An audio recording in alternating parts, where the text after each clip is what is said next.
उम्मीद बिखरी पड़ी थी, नाव भी टूटी पड़ी थी, पर तूफान भी कुछ नहीं बिगाड़ पाया मेरा, क्योंकि सिर पर मेरे महाकाल का आशीर्वाद था साया। हर हर महादेव। नमस्कार दोस्तों, आप समस्त श्रोतागण का आपके YouTube चैनल जीवन अमृत पर हार्दिक अभिनंदन है। आज के वीडियो में आप रसपान करेंगे विंध्येश्वर संहिता के अंतर्गत 23वां अध्याय, जिसमें शिव नाम की महिमा का बखान किया गया है। इसके पहले के अध्याय का श्रवण करने के लिए आप सबका बहुत बहुत धन्यवाद। जो मेरे चैनल पर पहली बार आए हैं, आप सबका बहुत बहुत स्वागत है। अगर आपको वीडियो पसंद आए तो चैनल को लाइक, शेयर एंड सब्सक्राइब करना बिल्कुल ना भूलें और कमेंट बॉक्स में दिल से लिखें हर हर महादेव। ऋषि बोले, हे व्यास, शिष्य सूत जी, आपको नमस्कार है। हम पर कृपा कर हमें परम उत्तम रुद्राक्ष तथा शिव नाम की महिमा का महात्म्य सुनाइए। सूत जी बोले, हे ऋषियों, आपने बहुत ही उत्तम तथा समस्त लोगों के हित की बात पूछी है। भगवान शिव की उपासना करने वाले सूत जी बोले, हे ऋषियों, आपने बहुत ही उत्तम तथा समस्त लोगों के हित की बात पूछी है। भगवान शिव की उपासना करने वाले मनुष्य धन्य हैं। उनका मनुष्य होना सफल हो गया है। साथ ही शिव भक्ति से उनके कुल का उद्धार हो गया है। जो मुख मनुष्य अपने से सदाशिव और शिव नामों का उच्चारण करते हैं, पाप उनका स्पर्श भी नहीं कर पाता है।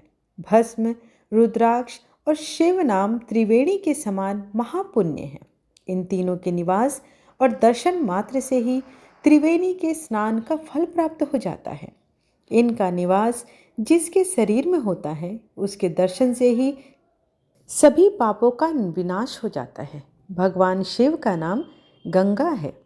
विभूति भस्म यमुना मानी गई है तथा रुद्राक्ष को सरस्वती कहा गया है। इनकी संयुक्त त्रिवेणी समस्त पापों का नाश करने वाली है। हे श्रेष्ठ ब्राह्मणों, इनकी महिमा सिर्फ भगवान महेश्वर ही जानते हैं। यह शिव नाम का महात्म्य समस्त पापों को हर लेने वाला है। शिव नाम अग्नि है और महापाप पर्वत है। इस अग्नि से पाप रूपी पर्वत जल जाते हैं। शिव नाम को अपने मात्र से ही पाप मूल नष्ट हो जाते हैं। जो मनुष्य इस पृथ्वी लोक में भगवान शिव के जाप में लगा हुआ रहता है, वह विद्वान, पुण्यात्मा और वेदों का ज्ञाता होता है। उसके द्वारा किए गए धर्म कर्म फल देने वाले हैं। जो भी मनुष्य शिव नाम रूपी नौका पाकर भव सागर को तर जाते हैं, उनके भव रूपी पाप निस्संदेह ही नष्ट हो जाते हैं। जो पाप रूपी दावानल से पीड़ित हैं, उन्हें शिव नाम रूपी अमृत का पान करना चाहिए। हे मुनीश्वरों, जिसके अनेक जन्मों तक तपस्या की है, उसे ही पापों का नाश करने वाली शिव भक्ति प्राप्त होती है। जिस मनुष्य के मन में कभी न खंडित होने वाले शिव भक्ति प्रकट हुई है, उसे ही मोक्ष मिलता है। जो अनेक पाप करके भी भगवान शिव के नाम जप में आदर पूर्वक लग गया है, वह समस्त पापों से मुक्त हो जाता है। इसमें तनिक भी संशय नहीं है। जिस प्रकार जंगल में दावानल से दग्ध हुए वृक्ष भस्म हो जाते हैं, उसी प्रकार शिव नाम रूपी दावानल से दग्ध होकर उसके सारे पाप भस्म हो जाते हैं। जिसके भस्म लगाने से अंग पवित्र हो गए हैं और जो आदर सहित शिव नाम जपता है, वह इस अथाह भवसागर से पार हो जाता है।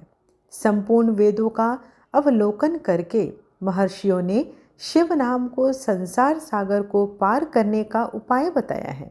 भगवान शंकर के एक नाम में भी पाप को समाप्त करने की इतनी शक्ति है कि उतने पातक कभी कोई मनुष्य कर ही नहीं सकता।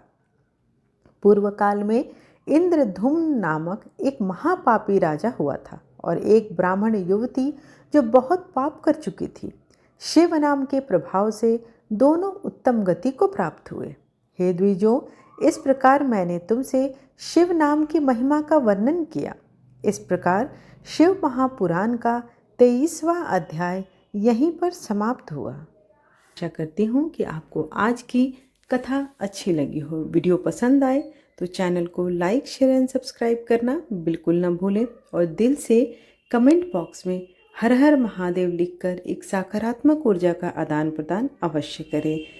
धन्यवाद। हर हर महादेव।